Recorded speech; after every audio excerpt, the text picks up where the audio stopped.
আসসালামু আলাইকুম ভিউয়ার্স, আশা করি সবাই ভালো আছেন। তো আপনি যদি একজন কন্টেন্ট ক্রিয়েটর হয়ে থাকেন অথবা আপনি যদি ফেসবুকে বা আপনার যদি একটা ফেসবুকে পেজ থাকে বা আপনার যদি একটি বিজনেস প্রোফাইল থাকে, তো সেই ক্ষেত্রে আপনি যদি ভিডিও ছাড়েন, ছবি ছাড়েন অথবা আপনি যদি কোনো মিউজিক ছাড়েন, তো সেই ক্ষেত্রে আপনার আজকের এই ভিডিওটি খুবই খুবই গুরুত্বপূর্ণ এবং কাজে দিবে। কারণ আজকে একটি গুরুত্বপূর্ণ বিষয় নিয়ে কথা বলবো, যেটা হচ্ছে ফেক কপিরাইট স্ট্রাইক বা ফেক হচ্ছে আপনার কপিরাইট ক্লেম। তো আসলে এই বিষয়টা আমি আপনাদেরকে একটু বোঝাই বলি, তাহলে আপনারা বুঝতে সুবিধা হবে।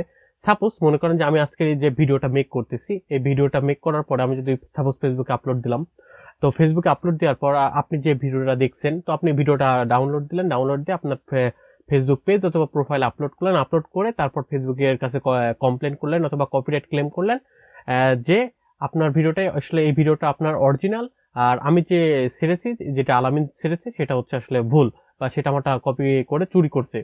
তো আসলে ভিডিওটা কিন্তু আমিই ছেড়েছি, ভিডিওটার যে অরিজিনাল মালিক, সে মালিকটা কিন্তু আমি, এবং আমি কিন্তু আপনাদেরকে এই বিষয়টা আজকে শিখাই দিচ্ছি। সাপোজ আপনারা যদি এই ভিডিওটা ডাউনলোড করে আবার আমার নামে কমপ্লেন দেন, এটাই হচ্ছে আপনার ফেক কপিরাইট স্ট্রাইক বা ফেক কপিরাইট ক্লেম। তো আসলে এইটা আপনার একটা চক্র এই কাজ করে, যারা হচ্ছে আপনার ভিডিওগুলা চেক করে দেখে যে আসলে কোনগুলা আপনার এই এই এই আপনার প্রোটেক্টেড করা নাই। তো প্রোটেক্টেড করা না থাকলে সেগুলো ডাউনলোড দিয়ে তারা আপলোড করে, তারা কিন্তু হচ্ছে আবার আপনাকে কপিরাইট স্ট্রাইক দেয় বা কপিরাইট ক্লেম দেয়। ক্লেম দেওয়ার পর আপনার কাছে কিন্তু একটা মোটা অঙ্কের টাকা দাবি করে। তো আজকে আমি এটাই আপনাদেরকে শিখাই দেবো বা দেখাই দিব, যে আপনি আজ একজন যদি কন্টেন্ট ক্রিয়েটর হয়ে থাকেন অথবা ফেসবুক ইউটিউবে যদি আপনার ভিডিও ছেড়ে থাকেন, তো এই ভিডিওটা আপনার খুবই কাজে দিবে এই জন্য যে আমি আজকে দেখাবো যে আপনি যেটা আপনার হচ্ছে আপনার যে আপনার ইউটিউব চ্যানেল যদি থাকে, তাহলে আপনি জানবেন যে কপিরাইটে গেলে আপনি সবকিছু চেক করতে পারবেন, যে কপিরাইটের ওখান থেকে চেক করা যে আপনার ভিডিওকে ডাউনলোড করে ছেড়েছে কিনা, আপনি সেখান থেকে কিন্তু ক্লেম করতে পারবেন। এবং এই ইউটিউব ফেসবুকেরও এরকম একটি ফিচার চালু করছে, সেটা হচ্ছে মেটা রাইট ম্যানেজার। তো আপনার এই মেটা রাইট ম্যানেজারে যদি আপনার অ্যাক্সেস নেওয়া থাকে, তাহলে আপনার সবগুলা ভিডিও কিন্তু তারা প্রোটেক্টেড করে রাখবে, এবং তারা যদি সেখান থেকে যদি কেউ ভিডিও আপলোড করে 1 সেকেন্ডের জন্য যদি কেউ ছেড়ে দেয় না, সেটাও কিন্তু আপনাকে দেখাবে যে 1% আপনার ভিডিও কপি করছে। এবং আপনি যদি চান যে ক্লেম করতে যে আমার ভিডিও থেকে অন্যজন আর্নিং করছে, আসলে এটা আমি চাই না, তো সেই ক্ষেত্রে কিন্তু আপনি এটি করতে পারেন, যে হচ্ছে তাদেরকে বলতে পারেন যে হচ্ছে আমার এই ভিডিওটা ও কপি করছে, আমি কপিরাইট স্ট্রাইক দিলাম, তো তাদের রেভিনিউটা, সেই ভিডিও রেভিনিউটা সম্পূর্ণ আমাকে দিয়ে দাও। তো এটা কিন্তু ফেসবুক আপনাকে সম্পূর্ণ রিভিউ দিয়ে দিবে, মানে আপনার রেভিনিউটা দিয়ে দিবে আর্নিং এর। তো ভিউয়ার্স, ভিডিওটা খুবই গুরুত্বপূর্ণ, অবশ্যই আপনারা ভিডিওটা আপনার বন্ধুদের সাথে শেয়ার করবেন। ভিডিওটা অবশ্যই একটি আপনার মূল্যবান মতামত দিয়ে যাবেন যে ভিডিওটি কেমন লেগেছে। তো আপনি যদি আমার চ্যানেলে নতুন হয়ে থাকেন, তো অবশ্যই চ্যানেলটি সাবস্ক্রাইব করে পাশে থাকা বেল আইকনটি প্রেস করে দিবেন, যাতে এরকম গুরুত্বপূর্ণ ভিডিও আপলোড করলে আপনি সবার আগে পেয়ে যান। আর যদি অলরেডি সাবস্ক্রাইব করে থাকেন, অসংখ্য অসংখ্য ধন্যবাদ। তো আমি এখন স্ক্রিনে চলে যাব, স্ক্রিনে গিয়ে দেখবো যে আসলে এটি কিভাবে করতে হয়। তো ভিউয়ার্স, চলুন আমরা এখন স্ক্রিনে চলে যাই।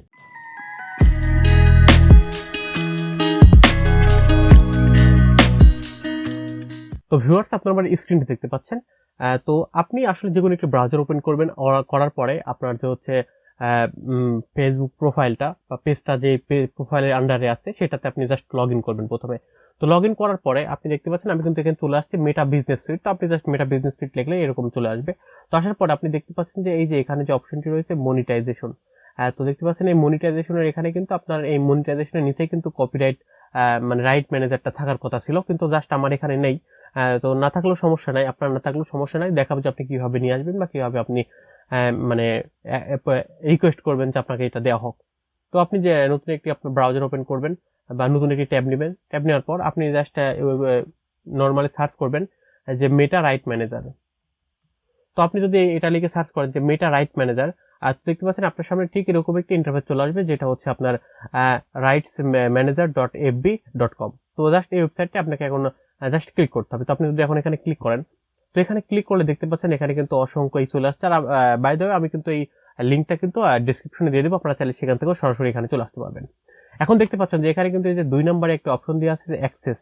তো জাস্ট আপনি এখন যেটি করবেন, এই অ্যাক্সেসে ক্লিক করবেন। আপনি যদি জাস্ট এই অ্যাক্সেসে ক্লিক করেন, তো অ্যাক্সেসে ক্লিক করলে দেখতে পাচ্ছেন যে এই যে আপনার সামনে কিন্তু চলে আসছে যে রাইট ম্যানেজার অ্যাক্সেস। তো দেখতে পাচ্ছেন এই যে এখানে কিন্তু বলে দিয়েছে যে right manager holders can apply here. তো দেখতে পাচ্ছেন এখানে কিন্তু আপনি অ্যাপ্লাই করতে পারবেন। তো আমি যদি জাস্ট এখন এখান থেকে জাস্ট ক্লিক হেয়ারে ক্লিক করব, তো ক্লিক হেয়ার যদি ক্লিক করি, তো দেখতে পাচ্ছেন আমাদের যে নতুন একটি ট্যাব ওপেন হয়েছে। তো নতুন একটি ট্যাব ওপেন হওয়ার পর এখানে নতুন একটি ইন্টারফেস আসবে, আমরা দেখি আসলে কি আসে। তো দেখতে পাচ্ছেন যে আপনার ফেসবুক প্রোফাইলের আন্ডারে যতগুলা পেজ আছে অথবা আপনি যতগুলা পেজের অ্যাডমিন বা মডারেটর হিসেবে আছেন সবগুলা কিন্তু এখানে আপনাকে শো করবে। তো আপনি আসলে কোনটার জন্য করতে যাচ্ছেন তো সেটা কিন্তু এখান থেকে সিলেক্ট করে দিতে হবে। তো ভিউয়ার্স যদি আপনি একটু লক্ষ্য করে দেখেন এখানে কিন্তু দেখাবে যে আপনার প্রোফাইল এবং পেজ সবগুলো দেখাবে। তো আপনি আসলে যেটাতে করতে যাচ্ছেন সেটা কিন্তু এখান থেকে সিলেক্ট করে দিবেন। এখানে কিন্তু লাইক টাইক সবকিছু দেখাবে। তো আমি আসলে যেহেতু এইটার জন্য করব তো আমি এটা সিলেক্ট করে দিলাম, এখান থেকে সিলেক্ট করে দিলাম।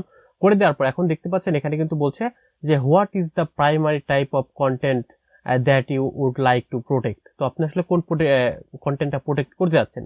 তো আপনি যদি এখানে অডিও হয় তাহলে অডিও দিবেন, ইমেজ হলে ইমেজ দিবেন, ভিডিও হলে ভিডিও দিবেন। তো আমি মূলত যেহেতু ভিডিও নিয়ে কাজ করি তো আমি এখান থেকে জাস্ট ভিডিওটা সিলেক্ট করে দিলাম। তো আমি এখান থেকে জাস্ট এখন এই ভিডিওটা সিলেক্ট করে দিলাম। তো দেখতে পাচ্ছেন আমাদের কিন্তু এখানে ভিডিওটাও সিলেক্ট করে দেওয়া হয়ে গিয়েছে। তারপর দেখতেছি এখানে কিন্তু আমাদের যে লার্নিত আলামিন যে পেজটি সেই পেজে কিন্তু আমাদের দেওয়া হয়ে গিয়েছে। তো হওয়ার পরে এখন যদি আমরা একটু নিচে আসি, তো দেখতে পাচ্ছেন তো আমরা একটু নিচে আসি, তাহলে এটা একটু জুম করি তাহলে আপনাদের বুঝতে সুবিধা হবে। জুম করে নিলাম আপনাদের বোঝার সুবিধার্থে। এখন দেখতে পাচ্ছেন এখানে কিন্তু কিছু আপনাকে তথ্য দিতে বলতেছে, তো আমি এটা একটু বড় করি। এখন দেখতে পাচ্ছেন এখানে বলছে যে what type of right holders are you. তো এটা আসলে যদি আপনি ইন্ডিভিজুয়াল ক্রিয়েটর হয়ে থাকেন, যেমন আমি ইন্ডিভিজুয়াল ক্রিয়েটর, একা একা ব্যক্তিগত প্রতিষ্ঠান, তো আমি এখান থেকে ইন্ডিভিজুয়াল ক্রিয়েটর দিয়ে দিলাম। এখন দেখতে পাচ্ছেন এখানে বলছে প্রাইমারি রাইট হোল্ডার। তো এখানে আপনার আসলে যদি কোম্পানি হয় কোম্পানি দিবেন, ব্র্যান্ড হলে ব্র্যান্ড দিবেন, নাম হলে নাম দিবেন। তো যেহেতু এটা আমার নিজের, তো আমি এখান থেকে আমার নামটি দিয়ে দিচ্ছি। তো আমি এখানে আমার পুরো নামটা লিখে দিলাম। তো লিখে দেওয়ার পর এখন দেখতে পাচ্ছেন যে how often do you publish content. তো মানে আপনি মানে রেগুলার কন্টেন্ট, প্রতিদিন কন্টেন্ট দেন, সপ্তাহে একদিন দেন, আপনার মান্থলি একদিন দেন, এরকম আসলে আপনি কখন দেন এটা সিলেক্ট করে দিবেন। তো আমি as usual daily content provide করি। তো আমি এখান থেকে ডেইলি সিলেক্ট করে দিলাম। আমি আবার বলতেছি এখানে আপনার নামটা দিতে হবে। তো তারপর দেখতে পাচ্ছেন এখানে বলছে have you issue a copyright report on Facebook before. তো আপনি কি আসলে এর আগে আপনার এই কপিরাইট ইস্যু নিয়ে ফেসবুকে কপিরাইট ইস্যুতে পড়ছিলেন কিনা। তো আমি এই ইস্যুতে কখনো পড়িনি, এই জন্য নো করে দিলাম। তো তারপর আমি একটু স্ক্রল করে নিচে আসবো। তো আসার পর দেখতে পাচ্ছেন যে what are example of video that you would like to protect. তাই দেখতে পাচ্ছেন এখানে কিন্তু আপনার কিছু লিঙ্ক দিয়ে দিয়েছে। তো এখানে কিন্তু আপনার এখান থেকে আপনি যদি এভাবে করেন তো দেখতে পাচ্ছেন এখানে কিন্তু আপনি সর্বমোট 5টা ভিডিওর লিঙ্ক এখানে দিতে পারবেন। তো আপনার চ্যানেলের 5টা ভিডিওর লিঙ্ক আপনি এখানে দিয়ে দিবেন। তো আমি আমার চ্যানেলের 5টা ভিডিওর লিঙ্ক এখানে দিয়ে দেবো। তো আমি এখান থেকে জাস্ট চলে যাচ্ছি, ডেস্কটপে চলে যাচ্ছি। তো ডেস্কটপে যাওয়ার পর আমি এখানে কিছু ফাইল রেখেছি, এই যে কিছু ভিডিওর ফাইল রেখেছি। তো আমি এখন জাস্ট এগুলো এখান থেকে কপি করে পেস্ট করে দিব। তো আমি এখান থেকে কপি করলাম, কপি করে যে আমাদের যেখানে আছে আমি এখানে পেস্ট করে দিলাম। তো আপনারা 5টা আপনাদের এখানে লিঙ্কটা পেস্ট করে দিবেন। তো আমি আমার 5টা লিঙ্ক পেস্ট করে দিচ্ছি। তো ভিউয়ার্স আমাদের এখানে 5টা লিঙ্ক প্রোভাইড করা হয়ে গিয়েছে। তো আমি এখন জাস্ট এটা যদি একটু স্ক্রল করে নিচে আসি, তো নিচে আসলে এখন দেখতে পাচ্ছেন যে এখানে কয়েকটা অপশন দিয়েছে যে where else does you page on online presence. তো এখন এখানে বলছে আসলে বিষয়টা হচ্ছে আপনার এই পেজে যে ভিডিওগুলো দেওয়া আছে বা আপনি যে পেজে ভিডিওগুলো আপলোড করেন সেগুলো আপনি আর কোথায় কোথায় আপলোড করেন। তো যেহেতু আমি ইউটিউবে আপলোড করি তো আমি এখান থেকে জাস্ট আমার ইউটিউব চ্যানেলে চলে যাচ্ছি। তো ইউটিউব চ্যানেলে চলে আসলাম। তো এখান থেকে আমাদের যে ইউটিউব চ্যানেলটি আছে, যে চ্যানেলটি আছে, তো আমাদের চ্যানেলটি যারা এখনো সাবস্ক্রাইব করে তারা কিন্তু অবশ্যই সাবস্ক্রাইব করে রাখবেন। তো আমি এখান থেকে জাস্ট লিঙ্কটা এখান থেকে কপি করব। তো আমি চ্যানেলের লিঙ্কটা কপি করে নিলাম। তো কপি করে এখানে জাস্ট পেস্ট করে দিলাম চ্যানেলের লিঙ্কটা। তো দেখতে পাচ্ছেন আপনার যদি ওয়েবসাইট থাকে ওয়েবসাইট দিবেন, বা আদার্স যদি কোনো প্ল্যাটফর্ম থাকে সেখানে আপনি এটা দিতে পারেন।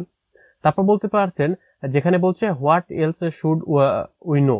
তো এখানে আপনি আসলে বলতেছে আপনি এখানে আসলে কিছু লিখে দিবেন যে আসলে এখানে বলছে যে tell us more about why you want to use copyright manager. তো আপনি আসলে এই কপিরাইট ম্যানেজারটা কেন ব্যবহার করতে চান, তো সেটা আসলে আপনি এখানে লিখে দিবেন। তো আমি এখানে লিখে দিব, তবে এখন সেই লেখাটা লিখে নেই। তো ভিউয়ার্স এখানে আপনি লিখে দিবেন যে আপনি একজন রিয়েল কন্টেন্ট ক্রিয়েটর, তো আপনি অনেক পরিশ্রম করে একটা ভিডিও তৈরি করেন, সেই আপনি চান না যে আরেকজন এই ভিডিওটা নিয়ে নিক। তো আপনি যদি একজন রিয়েল কন্টেন্ট ক্রিয়েটর হয়ে থাকেন তাহলে আপনি আসলে এই কষ্টটা বুঝতে পারবেন যে একটা কন্টেন্ট তৈরি করতে কি পরিমাণে কষ্ট হয়। তো তারপর দেখতে পাচ্ছেন এখানে বলছে কন্ট্যাক্ট ইমেল অ্যাড্রেস। তো এই যেখানে যে আপনি যে ইমেল অ্যাড্রেসটি দিবেন সেই ইমেল অ্যাড্রেসে তারা একটি কোড পাঠাবে, কোডটা দিয়ে আপনাকে কিন্তু এখানে সাবমিট করতে হবে। তো আমি এখানে আমার ইমেল অ্যাড্রেসটি দিয়ে দিব। তো ভিউয়ার্স আমি এখানে আমার ইমেল অ্যাড্রেসটি দিয়ে দিয়েছি। তো দিয়ে দেওয়ার পর এখন যদি আমি জাস্ট সেন্ড ভেরিফিকেশন কোডে ক্লিক করি, তো দেখতে পাচ্ছেন এখানে কিন্তু আপনার আমি একটু এটা উপরে নিয়ে নেই। হ্যাঁ দেখতে পাচ্ছেন যে এখানে কিন্তু এটা একটু উপরেই নিয়ে নেই। হ্যাঁ তো দেখতে পাচ্ছেন এখানে কিন্তু আমাদের মেলটি দেখাচ্ছে এবং দেখাচ্ছে এখানে কিন্তু 6 ডিজিটের কোড আমার মেইলে দিয়েছে, সেটা এখানে দিতে হবে। তারপর এখানে রিকোয়েস্ট টু অ্যাক্সেস দিতে হবে। আমি এখন আমার পুনরায় মেইলে চলে যাচ্ছি। তো মেইল আসার পর এটা একটু রিফ্রেশ করব মেইলটা। এই যে আমাদের কিন্তু একটা কোড চলে আসছে। তো কোডটা কিন্তু আমাকে এখন এখানে দিতে হবে। তবে এখন কোডটা এখান থেকে জাস্ট কপি করে নিচ্ছি, কপি করে নিলাম। নেওয়ার পরে আমি যদি এখন পুনরায় এখানে নিয়ে আসি, যদি এখানে দিয়ে দেই, যদি আমি এখানে ভেরিফাই ক্লিক করি, তো দেখতে পাচ্ছেন অলরেডি কিন্তু ভেরিফাই দেখাচ্ছে। তো এখানে ভেরিফাই দেখানো হয়ে গেলে তো আপনি পুনরায় আপনার ইনফরমেশনগুলো একবার চেক করবেন, চেক করে দেখবেন সবকিছু ঠিকঠাক থাকলে আপনি এখানে রিকোয়েস্ট টু অ্যাক্সেস দিয়ে দিবেন। তো আমি আমার তথ্যগুলো চেক দিয়ে নিচ্ছি। তো ভিউয়ার্স, আমার তথ্যগুলো সব ঠিক আছে। তো আমি যদি এখন জাস্ট দেখতে পাচ্ছেন যে এখানে কিন্তু বলছে রিকোয়েস্ট অ্যাক্সেস। তো আমি যদি এখন জাস্ট এখানে ক্লিক করি, তো এখানে ক্লিক করলে কিন্তু দেখতে পাচ্ছেন যে চলে আসছে thanks for requesting access to right manager. তো দেখতে পাচ্ছেন যে চলে আসছে আমাদের যে পপ আপ একটি মেসেজ চলে আসছে। তো দেখতে পাচ্ছেন যে আমাদের কিন্তু তারা বলে দিয়েছে যে হচ্ছে তারা এটি পেয়েছে, এবং তারা বলছে যে we receive to your request and we will email to shortly with a response. তারা বলছে যে আমাকে ইমেল করে তারা জানিয়ে দেবে যে পরবর্তী তারা কি সিদ্ধান্ত নিয়েছে। তো ভিউয়ার্স, এই ছিল হচ্ছে আপনার মূল প্রসিডিউর, যে আপনি কিভাবে আপনার কন্টেন্টগুলোকে প্রোটেক্ট করে রাখতে পারবেন যাতে অন্য কেউ ওগুলো ব্যবহার না করতে পারে এবং আপনাকে হয়রানি না করতে পারে। আর আপনি হয়তো জেনে থাকবেন যে কিন্তু পরপর 3টা কিন্তু কপিরাইট স্ট্রাইক খেলে বা কপিরাইট ক্লেম খেলে আপনার কিন্তু পেজটাও একবার টার্মিনেট বা ডিলিট হয়ে যাওয়ার পসিবিলিটি থাকে বা সাসপেন্ড হতে পারে। তো আমি আশা করি আপনাদেরকে এই ভিডিওটা কিছুটা হলেও হেল্প করবে। তো ভিউয়ার্স, ভিডিওটি কেমন লেগেছে অবশ্যই কমেন্ট বক্স কমেন্ট করে জানাবেন। আর আপনারা যদি অলরেডি এখন এটা না করে থাকেন তাহলে এখনই আপনাদের এই কাজটি বা এই পদক্ষেপটি নেওয়া উচিত। আমি চেষ্টা করবো ভিডিও শেষে এই আপনার তারা কি আমাকে ইমেল দেয় বা তারা কি ফিডব্যাক দেয় সেটা আপনাদেরকে দেখিয়ে দেওয়ার। তো ভিউয়ার্স, এই তো আজকের মধ্যে এখানে বিদায় নিচ্ছি। আর যারা এখনো চ্যানেলটি সাবস্ক্রাইব করেন তারা কিন্তু অবশ্যই চ্যানেলটি সাবস্ক্রাইব করে দ্রুত 100K আপনারা 100K মাইল ফলকটা পার করার সুযোগ করে দেন আমাকে। তো সবাই ভালো থাকবেন, সেই প্রত্যাশায় আমি আজকে এখানে বিদায় নিচ্ছি। আর আপনাদের সবার জন্য অনেক অনেক শুভকামনা থাকলো, তারা অনেক কন্টেন্ট ক্রিয়েশন করে সফল হন। আমি চাই সবাই যেন সফল হয়, কারণ একটা কন্টেন্ট তৈরি করতে যে পরিমাণে পরিশ্রম হয় এটা একজন রিয়েল কন্টেন্ট ক্রিয়েটরই জানে। তো সবার জন্য অনেক শুভকামনা, অনেক ভালোবাসা রইল। আর যে কোনো প্রয়োজনে আপনারা কিন্তু আমার সাথে কন্ট্যাক্ট করতে পারেন, আমি আমার অবস্থান থেকে আপনাদেরকে সর্বোচ্চ হেল্প করার চেষ্টা করবো। তো আপনারা সবাই ভালো থাকবেন, সুস্থ থাকবেন, নিরাপদে থাকবেন। এখানে বিদায় নিচ্ছি। আল্লাহ হাফেজ।